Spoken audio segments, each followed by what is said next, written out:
In the last video, we began looking at the main elements in the Arrange window. In this video, we're going to focus in the media area and look at the loop browser. Now, we saw last video that we can get to it by clicking on the media button and then clicking specifically on that tab, but there's a key command shortcut to get to it. O, the letter O. So that'll toggle it open and closed. So now that it's open, our window is looking a little bit cluttered. We have the Arrange area here, the loop browser here, and the inspector here. We can hide the inspector, and this little I button up here will toggle it open or closed. And again, there's a key command for that. I for inspector. So let's close that for now, just to give us a little bit more room to work with.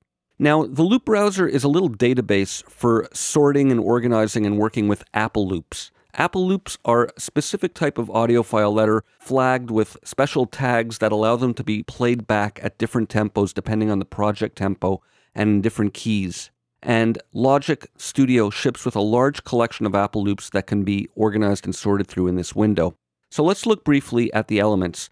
We have a View button over here, and this allows us to filter subsets of which jam packs, which are the names of the groups of Apple loops that Apple ships, which ones we want to view. So I click hold there, and you can get a display of which specific jam pack you want to view or all of them. So that's the first way of limiting and filtering the view. Because really working with these Apple loops in this loop browser is all about filtering the view and zeroing in on what you want to get to. For now, let's leave it to show all. Next, we have Signature button, and this allows, again, to filter the loops that are only in a specific time signature. So we'll leave that at 4.4 for now. Now, this gives us 3 different ways of viewing the data. The default one is this middle one, which is the regular music view, and this displays a group of 54 different categories here. You can't see all of them, but they can be resized here, and the more you resize them, the more there's room for the search results over here and the less actual category buttons you see at one time. But let's leave it about like that for now. So that's one way, the music view. This is a regular column view, and you can get to them by the standard Mac OS type of column searches to get to the different subsets of Apple loops that are available. And the number in brackets here indicate how many are available in this specific category. So for example, let's say I'm going by a genre, experimental, all drums. There's 30. And now it displays the 30 results in the list down here. And finally, we have the effects view, and this just changes the category names to give different names for sound effects, like explosions and male and vocals and things like that. It's geared towards effects, their textures, jingles, that kind of thing, rather than musical instruments and musical loops. So let's leave it in music for now, and we can search like that. So here we can again restrict the view of the available choices by scale, because a lot of them are pitched loops, so we can filter that way. And this is a search window where we can type in and search for specific types of loops.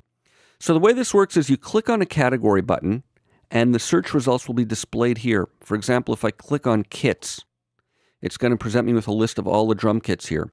And there are several columns of information here. The first column is an icon. There are 2 types of Apple loops, blue Apple loops and green Apple loops. I'll scroll a bit here, and you'll see some green ones. There we go. Green ones and blue ones. Blue Apple loops are audio Apple loops, and they play back on audio tracks like this one we have created. Green Apple loops can be dragged in and played back on audio tracks like this as well, but more importantly, they can be played back on software instrument tracks. When you bring them into the Arrange window, it'll call up a channel strip setting with the appropriate instrument and plugins loaded in and generate a MIDI file to play it back. Now, these columns are interesting. The tempo of the project is set here in the transport bar, and we can see here the default tempo is 120 beats per minute. This tempo column shows the tempo that these loops were originally programmed at. Now, I mentioned at the beginning that these will play back at any tempo, and they will, but the farther away you are from the source tempo, the more artifacts are going to be generated, particularly in the blue Apple loops, because the green ones being MIDI are much easier to play back at different tempos. There's less artifacts. Nothing's actually being stretched or compressed. But in audio it is, so it's important to be aware of the source tempo and how far away it is from the tempo of your project. And here it shows us by percentage how close or far it is between the source tempo and the tempo of the project. But what's interesting about this is you can click these buttons and sort by these criteria. So if I click on the match button, it'll organize the loops, the search results from whatever I have selected here, by percentage, and it'll go ascending or descending. So right now it's showing me the ones farthest away, and the more we scroll down, we're getting to the ones that are closer.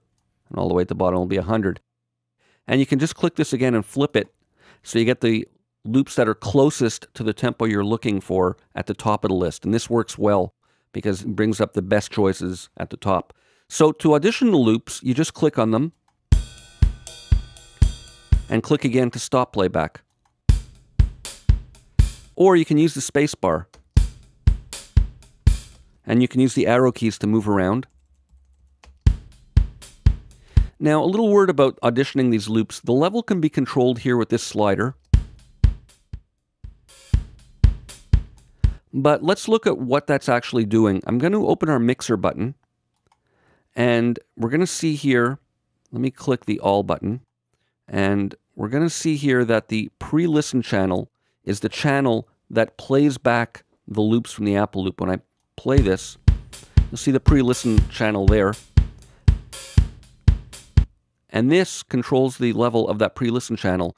So you can set the level that you audition these loops at separately from any of the other tracks in your arrange window.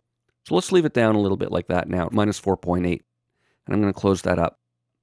So that's how you can audition Apple loops, by clicking on them or by using the space bar. So here we have a key field. Right now these are drum loops, so there's generally no key signatures associated with drum loops. But when we go to pitched elements, like for example, if I go to melodic there, we'll see keys. Well, actually, it's still drum sets.